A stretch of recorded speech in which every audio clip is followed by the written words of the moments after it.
Kanada teadlased leidsid, et tudengi parim sõber on just koer, sest see aitab eksamite ajal stressi leevendada.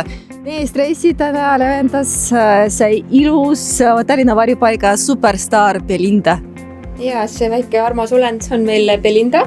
Tema on siis 6-aastane koeraemme. Belinda ise on pärit kutsikavabrikust, et veebruarikuus avastati Mustveelt üks väga jube kutsikavabrik, kus oli 46 sellist Malta Bichoni koeralaadset siis tegelast ja kõik sai siis sealt ära päästetud ja nüüd on nad tegelikult kõiki uutesse kodudesse saadetud, et Belinda veel ootab siin varjupaigas ja kasvatab oma pojad suureks ja siis läheb ka koju.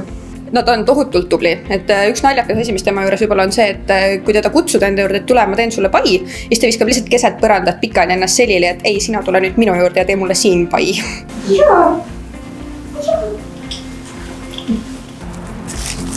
Koer vabaduseks. Kui näiteks vabatahtlikud saavad tulla koerdega jalutada, siis mida vabatahtlikud saavad kassi heaks tegema? Ja, et kasside heaks saab tegelikult väga palju teha, et isegi juba see, kui sa tuled siia tuppa ja võtad mänguasja kaasa või mõned maiused ja tegeled selle kassiga, suhtled temaga, mängid temaga, siis see on juba hästi suur asi tema jaoks. Ja miks need kassi- ja koeravabrikud tegutsevad on ka tegelikult sellepärast, et Eesti inimene tahab saada odavat tõulooma ja nõudlust on palju ja kui on nõudlust, siis on ka pakkumist. No ma vaatan, mõned juba siin kasvavad teist omanikele. Ma saan aru, et teil on kevadine babyboom. Ja, et nemad kuskil selline 2 kuu pärast hakkavad omale kodusid otsima, et siis väiksed kutsikad. Kui keegi on huvitatud, siis tasub hoida silma peal meie kodulehel.